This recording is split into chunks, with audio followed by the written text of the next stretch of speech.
उत्तराखंड के मुख्य सचिव आनंद वर्धन ने उत्तराखंड राज्य कर्मचारी आचरण नियमावली 2022 के तहत कर्मचारियों को 5,000 रुपए से अधिक की संपत्ति खरीदने या बेचने से पहले अपने विभागाध्यक्ष, हेड ऑफ डिपार्टमेंट और अधिकारी को ये बताने के निर्देश दिए हैं। उन्होंने कहा है कि उसका उद्देश्य सरकारी तंत्र में पारदर्शिता, जवाबदेही और अनुशासन सुनिश्चित करना है। मुख्य सचिव ने सभी कर्मचारियों को इस नियम का सख्ती से पालन करने के निर्देश दिए हैं। मुख्य सचिव के इस आदेश का उत्तराखंड सचिवालय संघ ने विरोध किया है। सचिवालय संघ के अध्यक्ष सुनील लखेड़ा ने कहा है कि ये आदेश कहीं से भी उचित नहीं है। उन्होंने कहा कि हम इस आदेश को वापस लेने के लिए मुख्य सचिव से बात करेंगे। सचिवालय संघ वैसे तो हमारी बैठक हुई इस संबंध में, परंतु मैं अध्यक्ष के तौर पर कहूँगा ये जो निर्णय लिया गया, जो ये प्रावधान किया गया, बिल्कुल गलत है। ये कहीं तुक नहीं बैठता 5,000 का, इससे सारी अव्यवस्था हो जाएगी दिन बात है। तो हम चाहेंगे कि ये सब चीज़ें इस प्रावधान को से हटाया जाए, क्योंकि ये किसी भी दिशा में उचित नहीं है। तो अगर आप ऐसी चीज़ें करते हैं, तो कोई ऐसी चीज़ करते हैं जिसका कोई अच्छा नहीं लगता कि ऐसी होनी चाहिए, कोई तुक नहीं है, तो यदि ये कर रहे हैं तो आप इसको ऊपर हमारे आईएएस सब सभी अधिकारियों पर लागू कीजिए इसको। तो ऐसे हम बात चल रही है, इसमें हम बात करेंगे, इसको हटवाएंगे। ये कोई इसका कोई भाजपा के वरिष्ठ नेता और उद्यमी को डराकर रंगदारी मांगने वाला हिंदूवादी संगठन का कथित नेता भगवानपुर पुलिस ने गिरफ्तार करके जेल भेज दिया है। पीड़ित भाजपा नेता ने उत्तराखंड पुलिस का शुक्रिया अदा करते हुए तारीफ की है। आपको बता दें कि उत्तर प्रदेश के सहारनपुर जिले के भाजपा के वरिष्ठ नेता और उद्यमी साहब सिंह पुंडीर और उनके भाई योगेश पुंडीर के साथ पिछले कुछ दिनों से खुद को हिंदूवादी संगठन का नेता बताने वाले चुटमलपुर के पंकज भैया नाम के एक शख्स ने दबाव बनाकर रंगदारी और ब्लैकमेलिंग करने में लगा हुआ था। परेशान होकर उसकी तहरीर भगवानपुर पुलिस को नीरज कुमार ने दी, जिसके तहत पुलिस ने कार्रवाई करते हुए पंकज सैनी उर्फ पंकज भैया को गिरफ्तार कर लिया है। कई दिनों से एक पंकज सैनी है, पंकज सैनी उर्फ पंकज भैया छोटमलपुर का रहने वाला है। हमारा इंडस्ट्रियल पार्क है पुलिस इंडस्ट्री के नाम से खुशालीपुर में। जैसे ही उसकी यूनिक आईडी जनरेट हुई सरकार के माध्यम से, इसने हमें ब्लैकमेल करना शुरू कर दिया और फेसबुक के माध्यम से और ऑडियो वीडियो के माध्यम से हम ब्लैकमेल करना शुरू कर दिया कि तुम्हारा ये कर देंगे, तुम्हें मार देंगे, तुम्हें इलाज कर देंगे, तुम्हारा पतन कर देंगे। तो उसने हमें धमकी देना शुरू कर दी। उसी क्रम में वो चलो हम क्या करना, हम व्यापारी आदमी हैं, तो इसने डिमांड रखनी शुरू कर दी। सोलर प्लांट की 500 के सोलर प्लांट की बात की, फिर 30 लाख की, 25 लाख की, फिर 8 लाख रुपए मैंने इसको दिए। और कल जब बार बार डेली इसकी डिमांड बढ़ती थी, तो कल भी मैंने ठीक है चलो 5 लाख की इसकी डिमांड की, तो मैं इसको पैसे देने गया। तो मैंने पहले ही सूचना पुलिस को कर दी थी। उत्तराखंड पुलिस का मैं धन्यवाद करूँगा, क्योंकि वो समय रहते हुए और उन्होंने बहुत अच्छा काम किया।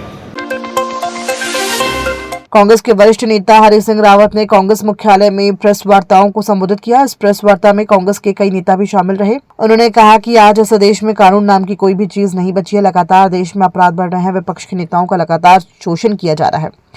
केंद्र सरकार लगातार विपक्ष के नेताओं को दबाने की कोशिश कर रही है। अभी देश में विपक्ष के नेताओं के खिलाफ 6,000 मुकदमे देश में दर्ज किए गए हैं।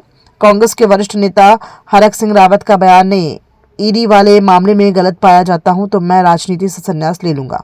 इनके फर्जी चार्जशीट है, इनकी फर्जी चार्जशीट है। हमारे कागज 99% नहीं, 0.1% हम गलत नहीं है, नहीं गलत 99.9% गलत नहीं है, 100% हमारे कागज सही है।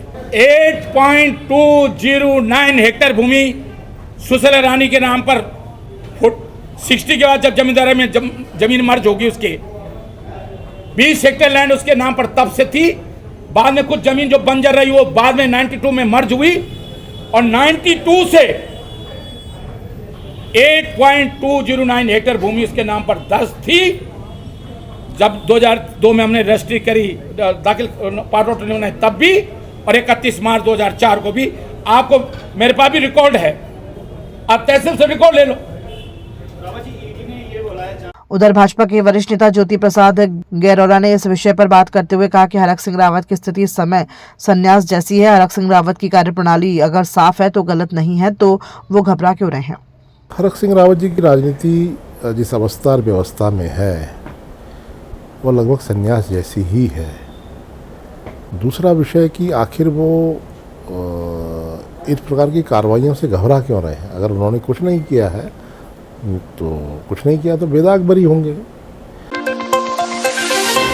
पर्यटन नगरी मसूरी में जहां देश विदेश के पर्यटक आकर यहां की प्राकृतिक सौंदर्य का आनंद लेते हैं, वहीं इन दिनों नगर पालिका परिषद द्वारा शहर के अधिकांश शौचालयों को आधुनिक बनाया जा रहा है, लेकिन कई शौचालयों का कार्य पूर्ण होने के बाद भी उनमें अब तक ताले लटके हुए हैं, जिस कारण स्थानीय लोगों के साथ ही पर्यटकों को भी परेशानी का सामना करना पड़ रहा है। स्थानीय व्यापारी यूसुफ खान ने बताया कि यहाँ पर पर्यटक आकर दोबारा न आने की बात करते हैं, क्योंकि जिस तरह की व्यवस्थाएं हैं उससे पर्यटक काफी आहत होते हैं। उन्होंने बताया कि पूरे क्षेत्र में कोई भी शौचालय नहीं है, यहाँ के व्यापारियों के साथ ही अन्य लोगों को भी काफी परेशानी होती है। पर्यटक तो इतना परेशान होके जाता है और गालियाँ दे के जाता है यहाँ कि इतने अच्छी नगरी और इतना सड़ा हुआ बाथरूम का हाल, ये तो हम सोच ही नहीं सकते कि मसूरी का ये हाल होगा। वो टूरिस्ट कह के जाता है इस चीज़ को, कहता हम तो कुछ तो कह के जाते हैं, हम दोबारा आएंगे नहीं यहाँ। ये बाथरूम पहले भी सही था, इसको बनाने की कोई आवश्यकता नहीं थी, मगर फिर भी इसको तोड़ के बना दिया। अगर तोड़ के बना दिया तो कोई व्यवस्था करे ना पहले। पूरे किंक्रेट के अंदर कोई बाथरूम नहीं है, सिर्फ उस पेट्रोल पंप पे एक बाथरूम है। वहाँ कितने लोग जाएंगे? वो भी टॉयलेट वगैरह के लिए मना करता है वहाँ भी। तो बताओ टूरिस्ट कहाँ जाएगा? पूरे किंक्रेट के अंदर बाथरूम नहीं है। यहाँ आपके बगल में एक पेट्रोल पंप भी है, यहाँ भी इनके पास भी शायद बाथरूम नहीं है, ये भी बिना बाथरूम के ही चल रहे हैं बेचारे। तो ये जो बाथरूम जो बना है ये तो तैयार हो चुका है? ये तैयार हो चुका है। वो ठेकेदार से हमारी बात हुई थी, वो कह रहा कि मेरी जब तक पेमेंट नहीं होगी मैं खोलूँगा नहीं। अरे ये तो कोई बात ना हुई ना। नगर पालिका को कम से कम ऐसी चीज़ें तो करनी चाहिए ना, जहाँ जहाँ जैसे कि किंक्रेट है, यहाँ पूरा टूरिस्ट चारों तरफ से आता है, चारों तरफ जंक्शन है ये, यहाँ कम से कम एक बाथरूम तो खोल के तैयार कर दें। जब खोल दिया बन गया है तो तैयार कर, उसको खोल दें ना। उसका पेमेंट जो करना है कर दें उसको, हाँ पेमेंट करें, बुल करें, जो भी करें कर दें बस, मगर खोल दें उसको। परमार्थ निकेतन ऋषिकेश द्वारा बागखाला राजाजी नेशनल पार्क में शिव भक्तों के लिए निःशुल्क चिकित्सा शिविर का आयोजन किया गया। स्वामी चिदानंद सरस्वती के मार्गदर्शन से गुरु पूर्णिमा से शुरू हुए निःशुल्क चिकित्सा शिविर के माध्यम से प्रतिदिन 14 घंटे प्रदान की जा रही है। स्वास्थ्य सुविधाएं 18 से 20 नर्सेस, चिकित्सकों और स्वयं सेवकों की टीम प्रतिदिन 3 से 5 हजार शिव भक्तों को स्वास्थ्य सुविधाएं कर रही है प्रदान। परमार्थ निकेतन के अध्यक्ष स्वामी चिदानंद सरस्वती ने आज स्वास्थ्य शिविर में सेवाएं प्रदान कर रही टीम से भेंट कर उनका हालचाल लिया और किया उत्साहवर्धन। चिदानंद सरस्वती का कहना है कि सेवा ही सच्ची साधना है।